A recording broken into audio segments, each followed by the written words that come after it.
Okay, welcome everyone. If you're new, we cover stock market technical analysis. We talk about trade ideas. I point out what I'm seeing in the charts, and I basically teach the skill set needed to use the charts to help gain an edge. Right?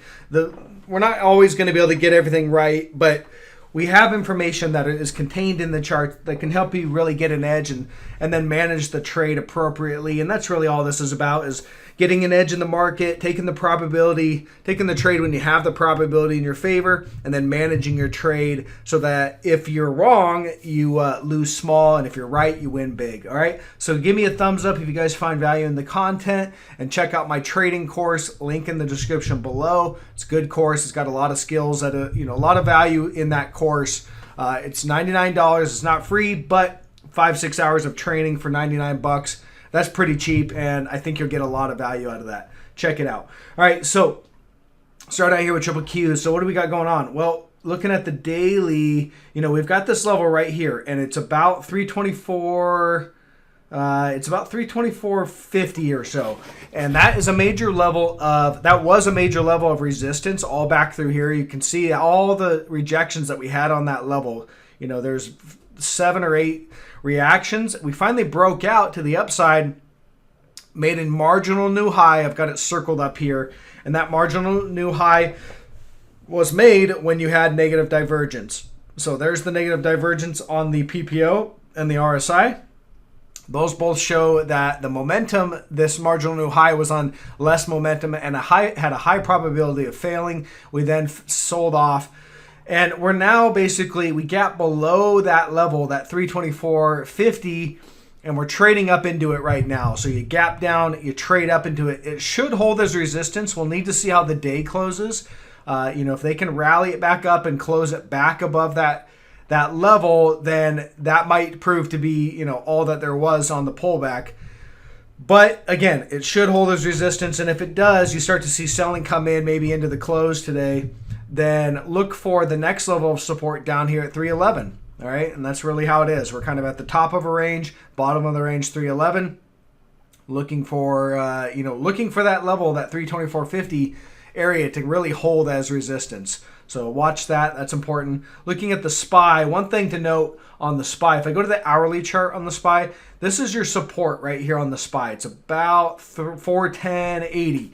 And you can see all the reactions that we've held support today. They gapped it down right to the support, and so far it's held. We do not have a break in support. So until you have a break in support on the SPY, I wouldn't expect Qs and the broader indices to actually start to sell off. We need to see some sort of a break in support on the SPY if we want to see continued selling in the market. So that's important to watch as well. Again, that level is about 410.80, key level to watch there. Okay, small caps. I've adjusted my line recently just slightly, but here's the trend line I've got in the small caps IWM. And you can see here, this is coming off the March 2020 lows, clean uptrend line, lots of reactions along that. And today, zooming in, we gapped down and we're below that trend line. Now, I don't have a sell signal yet because I want to see this break down and impulsively sell down some more. And they gapped it down and the buyers stepped in and are buying it up. So again, could prove to be a false breakdown. Comes down to that daily close. How does this chart look at the end of the day? If they ramp it up and close it right at support right here at 220.21, then likely I'd like to wait till tomorrow to see if we gap down again tomorrow or sell off, or if they rally it up. So I'm not going to take a trade on that one until I see a little more impulsive selling one way or the other, and that's really what I see on that one. Okay, so that's really it for the broader markets. I kind of pointed out those levels to watch. And we'll just take trades based on what we see in those charts and based on those levels. Let's look at some of these high flying momentum stocks. So there's we're starting to hear news about the Ark Innovation Fund starting to really take some losses, and a lot of those stocks are the trade ideas that I've been pointing out for short ideas. Over the last couple months, I've really pointed out a lot of those individual stocks that are owned by the Ark Innovation Fund as looking like really good short opportunities, and they've all played out for well over double-digit gains in most of them. So let's kind of scan through these and just see what we got. Lyft, continuing to look down. We've clearly broke trend right there. Little bounce today on a gap down, and the buyer stepped in, but nothing's technically changed. We're still making lower highs and lower lows, trending lower. We haven't even hit the 200-day moving average. So ultimately, next level of support, 43.50, or right around that 200-day moving average, and then down here at 32 bucks. So we'll likely get a bounce at, right here at that 42.50 area, the 200, get a little bounce. And then I suspect we kind of chop sideways in this range for a while, and then ultimately break to the downside, fill that gap, and that's really the trade on that one. Okay, so this one, Square, I'm a little hesitant on this one. You can see this uptrend line right here on the daily chart, and we broke it, just barely broke it yesterday. It wasn't super impulsive, but it was a breakdown. Today, they gapped it down, so I think we've got a sell signal, but I want to see how the day closes. I'd like to see selling come in towards, into the close today and have this get rejected right about where we're at. It shouldn't go up too much higher. It can go a little higher up to about 221, but it really should get rejected right in this area and start to sell off. And that would be confirmation that we are actually breaking trend and going to break down.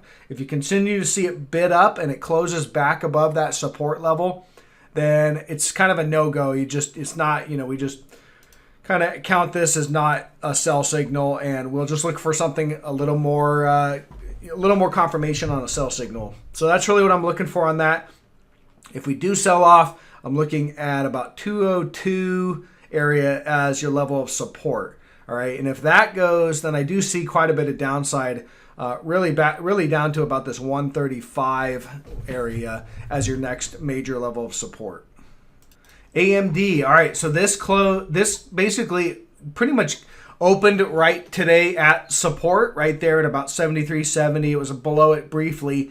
I covered my AMD short right there, and really what I'm looking for, because this is such a major level, I'd expect a bounce there. I then, as it bounced up and closed this gap, which is basically where we're at right now, I re-shorted the thing. Now, this obviously, because it just hit support, it has the potential to bounce up, maybe even hit the 200-day moving average again. That's obviously possible, but this is a swing trade, so I'm going to continue to let it, do its thing in this range right here. But, we were coming into support, good area to cover, and then wait for a break of support or recycle back into a short on a bounce off that support. So that's what I did. I recycled back into the short off of a bounce. And now I'm looking for the breakdown of this level, which is about 73.50. Looking for that impulsive break. Once we break to the downside, should be a swift move right down to this 59 area, and that's where I'm looking to cover the trade and really close out this trade idea down there at that 59 area. NEO, I want to point out NEO, and we'll look at Tesla as well. So NEO gapped down today. Resistance is right about in this area. If I go to the hourly chart here, you can see that, let's get rid of that tool. You can see basically that this is kind of an area of support in the past, and today they gapped it down and they're running it right up there. It should act as resistance. I'm expecting to see this get rejected right in this area and sell off from here. We don't want to see this go too much higher. So this is an objective area to short NEO. I am taking a short on this right in here and looking for more downside. So again, if they can rally it back up and recover it, then it's kind of a no-go. This was a false breakdown. But if it rejects right here, then I think we're heading down to about 22.30 would be the next level of support that I see. And that's probably going to close out that trade idea. We could maybe go a little lower, but again, we got to see what happens into the close today, and that's what I'm looking for. And Chewy, you can see to me, this looks like we're heading all the way down to about this area, 56 bucks, right in there. You can see today we've already started. We basically have a bear flag in play right now. You've got the flag right here. Let me grab that. There's here's your flagpole, and then here's your flag right in this area. And then what you do is you just take the flag and you kind of measure it out. My line stretches because I'm using logarithmic, but it basically projects down to about there. And we've already started to break down on that flag. So I think this is just a continuation. We're getting a little bit of a bounce today, but ultimately you can see we ran right up to resistance right there at about 71.80, and then we're starting to get rejected. So I think it's just going to continue to the downside, down about 56, and we're going to let that play out. Okay, flipping over to Carvana, hitting the 200-day moving average today, kind of gapping below, and so far today the buyer stepped in and bid it up. I think that's to be expected. You know, when you haven't hit the 200-day moving average in a while and you start trading around it, you would expect that to hold as some near-term support, all right? So, to get a bounce off that, I think it's makes sense. Now, let's see how the day closes. If they continue to sell this thing off into the day, or into the close, and it closes below the 200, that's going to be pretty bearish, and I'm going to read that as there's going to be continuation to the downside. And again, 175, 176, that's kind of the target area right now for the next level of support. So we're just watching how we trade out today. Again, we also had this level of support about 240.30. You can see we hit that as support several times right through here, there, and then we're again trading around it. So we'll watch these levels. Again, this is kind of the common theme with a lot of these stocks, is they gap down right into some support. A lot of them are gapping down to the 200-day moving average, and then we're getting a slight bounce. So we're going to have to watch how the market trades out.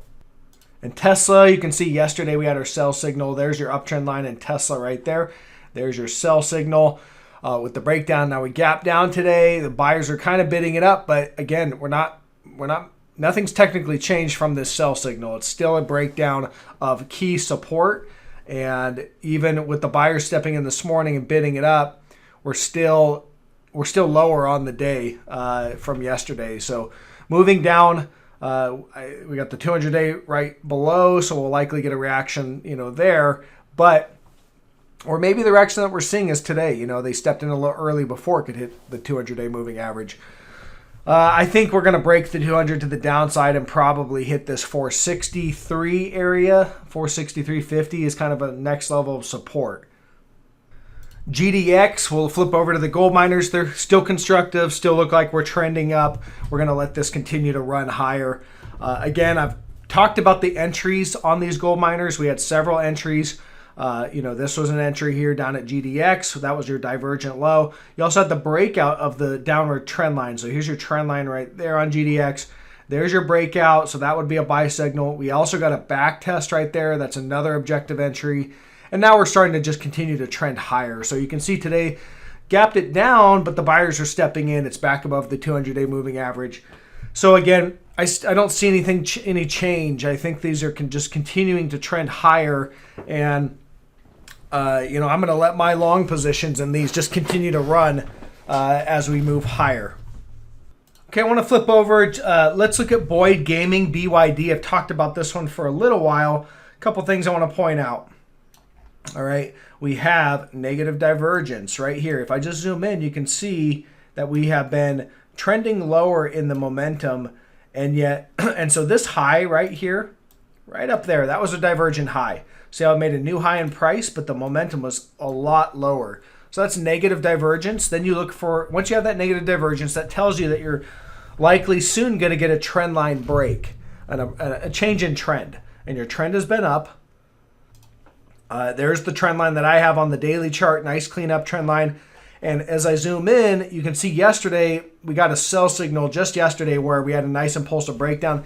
Today, they gapped it down and bid it up, right at the open, but still moving lower. We're actually down, slightly lower than yesterday. The sell signal is still intact. So as far as I can tell, we're going to move lower. We can start to mark out some of these levels. Looks like we've got a support level right about there at about 55.50, we'll call it. We break below that, then ultimately, I think we're going to head down. I mean, the 200, there's a level right there at about 44, 43.80. And then I've got a level down here at $39 and 36.50.